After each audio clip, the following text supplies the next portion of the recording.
Detail చూస్తే స్థానిక సంస్థల ఎన్నికలు తరుముకొస్తున్న తరుణంలో పార్వతీపురం మన్యం జిల్లాలో టీడీపీకి షాక్ తగిలింది.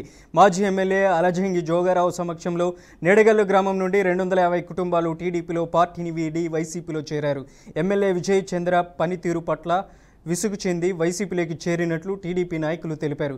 గత 10 సంవత్సరాలుగా టీడీపీలో ఉంటూ సేవలందించి తమ సొంత ఖర్చులతో పార్టీ కార్యక్రమాలు చేపట్టామన్నారు. గెలవకు ముందు ఒకలా ఉండి గెలిచిన తర్వాత మరోలా ఎమ్మెల్యే ప్రవర్తిస్తున్నారని అక్కడున్నటువంటి ప్రజలు కార్యకర్తలు వాపోయారు.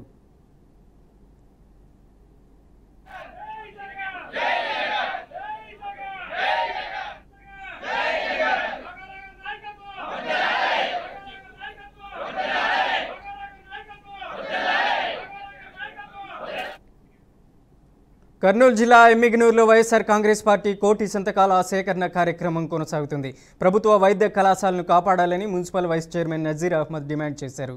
పేదలు, బడుగు, బలహీన వర్గాలకు ఉచిత వైద్య సేవలు, ఉచిత విద్య అందించాలనే మహోన్నత లక్ష్యంతో తమ ప్రభుత్వ హయాంలో రాష్ట్రానికి 17 కొత్త మెడికల్ కళాశాలను మంజూరు చేశామని తెలిపారు.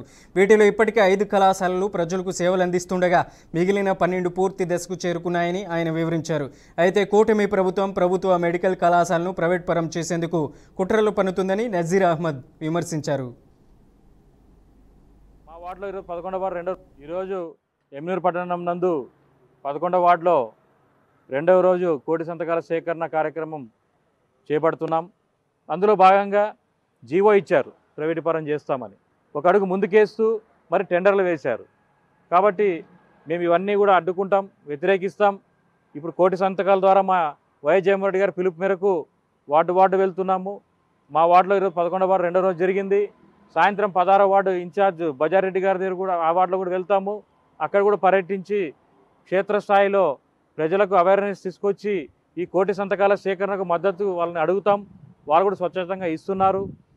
వైఎస్ జగన్మోహన్ రెడ్డి గారు తెచ్చినటువంటి 17 కాలేజీల్లో ఇప్పటికే 5 కాలేజీలు పూర్తయినాయి, క్లాసెస్ జరుగుతూ ఉన్నాయి. పీజీ సీట్లు కూడా 60 పీజీ సీట్లు కూడా కొత్తగా రావడం జరిగింది. ఉచితంగా విద్య అందుతుందని వాళ్ళు కూడా స్వచ్ఛందంగా మాకు చెప్పడం జరుగుతుంది. వాళ్ళు కూడా స్వచ్ఛందంగా మాకు సంతకాలు చేస్తున్నారు.